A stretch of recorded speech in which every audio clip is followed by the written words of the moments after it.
The 20th century began convinced that faith was dying.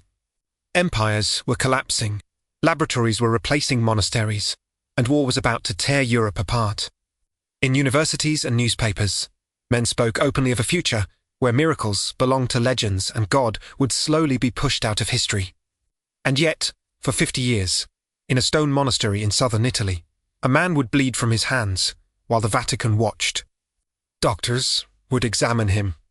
Scientists would test him. Bishops would interrogate him. Skeptics would accuse him of fraud. The church itself would place him under silence, forbid him to preach, and try more than once to make him disappear from public view. When he finally died, the wounds vanished without scars. This is not medieval folklore. It is one of the most documented and controversial religious lives of the modern era. This is the story of Padre Pio. Long before pilgrims filled the mountain roads to San Giovanni Rotondo, before photographs captured blood seeping through woolen gloves, before Vatican investigators arrived with sealed instructions, there was only a poor child born in an almost forgotten village. On May 25th, in Pietrusina a small hill town in the region of Campania, merges Nunzio went into labor. Italy itself was barely 17 years old as a unified nation. The southern countryside was isolated, poor, and neglected. Families survived by working thin soil. Children labored before they learned to read. Disease, hunger, and early death were constant companions. That night, something unusual happened. The child was born still enclosed in the amniotic sac, wrapped in a translucent membrane, a rare phenomenon known for centuries as being born with the veil. In older times, such births were surrounded by superstition. Some believed these children were destined for extraordinary lives. Others feared they were marked for suffering. The membrane was broken. The newborn cried. He lived. Within hours, he was carried to the village church and baptized. His name was Francesco Forgione, named after Saint Francis of Assisi. Decades later, as an old man weakened by illness, he would weep when remembering that night, not because of the strangeness of his birth, but because he believed he had never thanked God enough for being baptized so quickly after entering the world. From the beginning, Francesco's life unfolded in a way that unsettled those around him. He grew up working the fields with his father, Grazio Forgione, tending sheep, carrying tools heavier than his own body, learning the hard rhythm of rural survival. But even as a small child, he seemed to inhabit another reality. Before he could properly read, he claimed that Jesus visited him. He spoke of the Virgin Mary as if she were a familiar presence. He said his guardian angel played beside him. To Francesco, this was normal. He assumed every child lived the same way. One afternoon during Mass, while kneeling in the small parish church, he later said that Christ appeared to him at the altar and called him forward. The boy obeyed. According to his own testimony, Jesus placed his hands on the child and asked for his life. Francesco gave it without hesitation. From that moment, he believed his path was sealed. But holiness, in the village, looked uncomfortably close to illness. While other boys laughed and chased animals through the streets, Francesco preferred silence. He prayed alone for hours. Before eating, he carefully laid a cloth across his knees and bowed his head in reverence. When he heard someone curse God, he covered his ears, burst into tears, and fled. His mother began to worry. Was her son gifted or unwell? A priest examined the boy and tried to reassure her. Francesco showed no signs of madness, he said. He was simply sensitive, deeply religious and perhaps called, but this calling came with weight. Even as a child, Francesco practiced penance. He slept on stone floors. He fasted. He wept for sins he believed were not even his own. At 9 years old, he witnessed an event that fixed forever his understanding of faith. During a pilgrimage to a small sanctuary, a desperate woman burst into the church carrying her severely deformed child. She begged the saints for healing. When nothing happened, she screamed in anguish and laid the child at the foot of a statue. According to witnesses, in that moment the child stood up healed. The church erupted. People fell to their knees. Bells rang. Cries echoed against the walls. Francesco was not surprised. To him, This was simply how God worked. But adolescence brought conflict instead of certainty. Francesco loved his family fiercely. The thought of leaving them terrified him. He felt torn between two absolute goods, devotion to God and loyalty to those who had raised him. At night he lay awake, his body weakening under the strain of an interior war. When his mother once suggested that perhaps he should remain at home, Francesco answered with painful clarity. If even those he loved asked him to compromise his calling, then God must come first. At 15, after months of anguish, something changed.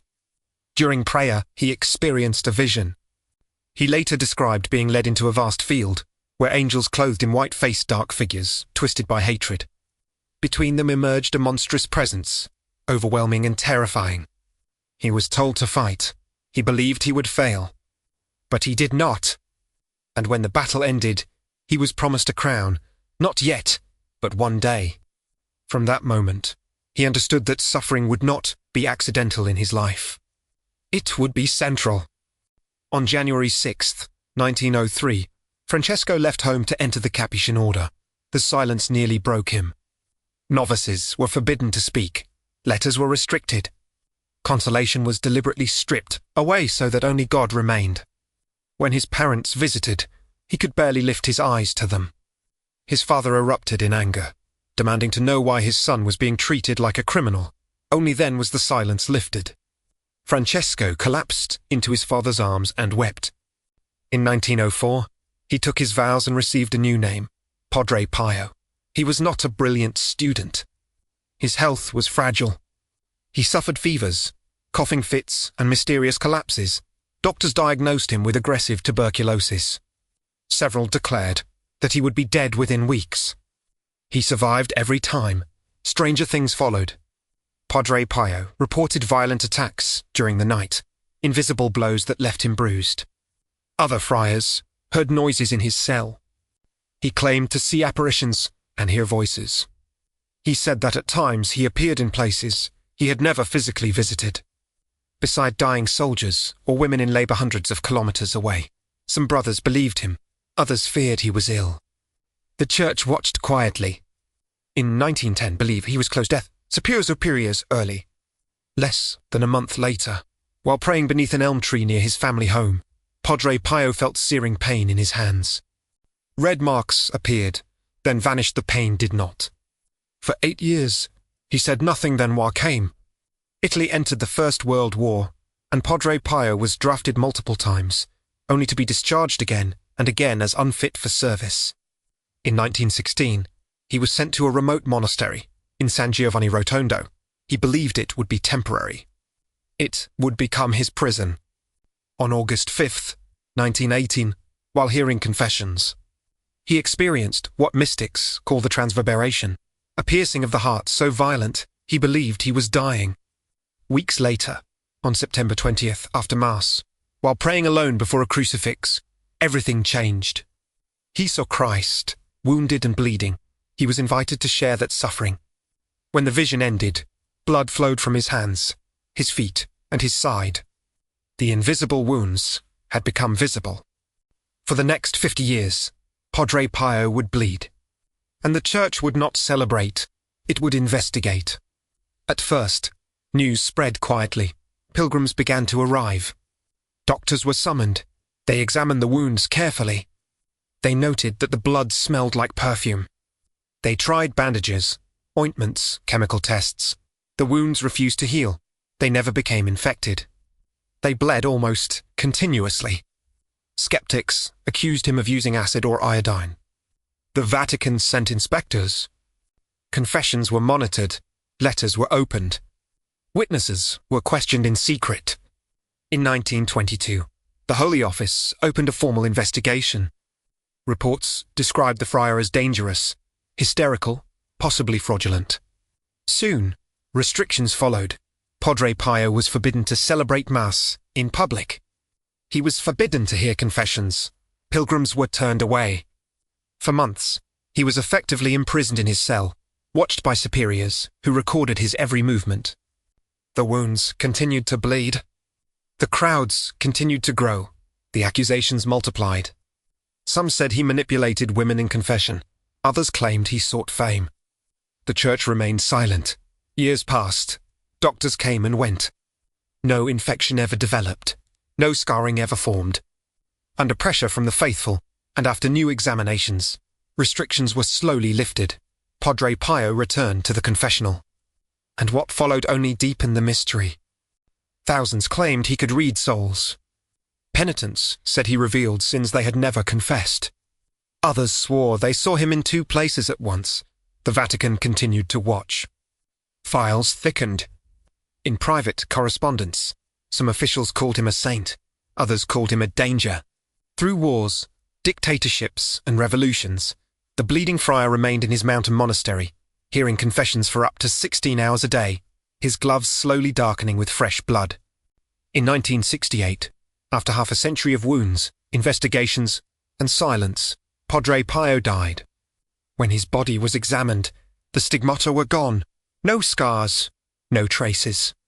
Only smooth skin where open wounds had bled for 50 years. The Church would later declare him a saint, but questions remain. Was he a miracle of faith in a century that denied miracles? Or the most elaborate religious mystery ever observed by modern science? The Vatican investigated him. The world doubted him. And when he died, the evidence disappeared. Subscribe to the channel to follow more stories like this.